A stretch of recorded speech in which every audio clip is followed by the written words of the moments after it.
Let's talk about how Europe's left used socialism to destroy our great continent. And this is a topic that is very important because it has many underlying causes. And we're going to talk about some of the negative things that Europe's left-wing politicians applied. We're going to talk about a practical example. We're actually going to start out talking about a practical example. And lastly, we're going to have a positive takeaway, a point where you could say, well, things are actually moving in the right direction in some countries. Let's start with the practical example. And a personal friend of mine knows a family from Iran that migrated to Europe, didn't have any legal paperwork, any legal visa at the point they got into Europe, and they ended up in Belgium. And what's interesting here is the whole process. If you're familiar with the migration crisis that Europe was in 2014, 2015, which definitely was the result of the war in Iraq and Syria, and it led to millions of refugees coming to the continent of Europe. And not only refugees took advantage of that, in fact, many nationals from other countries also took advantage of this loophole and started infiltrating Europe ever since. What's interesting about this family is that they didn't have any legal paperwork, but they ended up getting a really good deal from Belgium's government. And what deal they're on right now is actually so good that many people wouldn't even believe it's possible. They receive a check of 3,500 euros, 3,500 euros monthly from the government without doing anything. They've been issued a refugee visa, which is going to be converted into a permanent residence for each of them. If you're a citizen of Belgium and you take a look at this situation, you got to ask yourself, what am I getting? We have these people come to our country and they're not giving us anything in return. In fact, a lot of them, they don't work. They don't have any special skill, or they don't really have any special capital where you could say, okay, you can kind of justify that. And a lot of people are upset because their own citizens don't get welfare like refugees do. It's a very drastic situation, and it's a perfect example of a refugee family that have been issued a great visa, a long-term visa, and also get that big monthly paycheck without doing anything at all. And that's socialism to a T. What's also true about Muslim immigrants is that many of them commit to more crimes than Europeans do. It has to do with the fact that if you come from a poorer background, from a poorer country, you aren't as educated, you aren't as skilled, and you're less likely to succeed in the new country, especially if you don't speak the language, if you're not educated. Doesn't mean that people can't succeed, because there have been many instances of people that came from a very poor country and actually exceeded the salary, exceeded the net worth of a local person, of the country they moved to, but it just isn't the norm. In many cases, those people end up on welfare, they end up living from government's money, or they end up with low-paying jobs, which don't really get them very far in life. But they're satisfied with that because life in the new country is still a lot better than how it was back home. But the problem is that many of them are not educated, they don't speak the languages, and they're unwilling to adjust to the new culture, to the new religion. They bring their way of doing things to the new country, and they're ignorant about how things work in the country that they're in. They're unwilling to learn the language, they're unwilling to adjust culturally, and they are actually upset to see people around them behave differently to how it was back home. Many only come for benefits, because the word gets around. If you talk to a lot of refugees, a lot of Muslim families that live in Western Europe, they're going to tell you how great the government has been to them. They have been giving out so much money, so many benefits, free housing, free this, free that. They're just living in a perfect place. They are living in a clean environment, in a safe environment.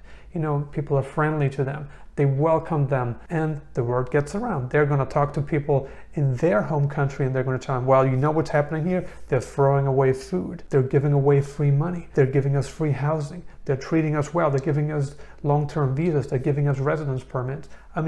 People that come from these countries, from these poor countries, whenever they talk to somebody back home, they're going to tell them about that. Without a doubt, illegal immigrants are coming into Europe without proper documentation, but what's been more frustrating than anything during the past 2 years is that a lot of them are coming in without a negative COVID test, without vaccination proof. They don't have anything yet. For a citizen or for a resident to return from abroad, or even, to fly from one European country to the other, you do need proper COVID documentation. You need to have a negative PCR test and or need to be vaccinated. So you need sometimes both, depending on the country you're traveling to. Yet if you take a look at these migrants, they're coming to Europe without doing any of that. And of course, a lot of citizens and residents get angry because they think, like, why do I have to do that if those immigrants, those illegal immigrants, can come in and don't need to comply? Another reason why people are upset, and that's a negative thing too, if you go anywhere, if you're from a Western country and you go to a developing country, what do you get? You don't get anything. You don't get welfare, you don't get unemployment payments, no social benefits, and chances are you need to adjust to the culture there. You can't just bring your ways of doing to a different country, which has a different culture, and expect the country to accept how you do things back home. It doesn't work like that. Wherever you go, you adjust. If you can't adjust, then don't go there. Because why would you be ignorant? That's what I'm telling myself all the time. Why would I be ignorant to go to a place and expect from the place to accept me with the traits that I have? Maybe that's the case, but with the culture that I bring, with the religion that I bring, I have to adjust to wherever I'm located. One of the good things is that the left has been in decline in certain European countries, and that's a real positive. If you take a look at France, the left-wing party of France took a big hit just a couple of years ago. A massive hit. They lost by a landslide. They lost by so much, it was embarrassing. And you can really see here that the real people of the country, they're upset. They're upset about the direction the country is moving to, and that illegals get more benefits than locals. As of right now, Germany and Italy are the only major countries with a majority of left-wing politicians left in their own houses. So this is really interesting because we had Brexit, and Brexit was a result of poor immigration policies laid out by the European Union, and that was just part of it. The UK was always conservative when it comes to its currency. They never wanted to be part of the euro, and I think that's great. Same with Sweden too. They decided, we're gonna retain the Swedish crown. We're not gonna give it away. They said, we're gonna, just keep our legal tender, and we're not gonna accept the euro, which was definitely a good decision anyway, because you still get the benefits, but you don't get the currency. But still, as long as you're part of the European Union, you get great trade benefits. And from what we can see in Eastern European countries is that most of them are not willing to accept migrants from outside of Europe. Right now, with the war in Ukraine, you can see that a lot of them are happy taking in Ukrainian refugees because, again, they're very similar to their own people. They're from the same continent, same culture, same religion, more communalities, just a much smarter move. What does Europe's future hold, and what do you think about the left and how it used socialism to destroy Europe? Leave a comment below and let us know. Consider subscribing if you haven't already. I'm uploading new videos on digital nomad locations, travel updates, visas, crypto advice, and business advice several times a week right now. I highly recommend that you grab a free copy of my ebook, Nomad Elite, the Insider's Guide to Retaining a Life of Freedom. All you need to do is click on the link below the video. And if you got some more time left, check out these videos. Thank you for watching.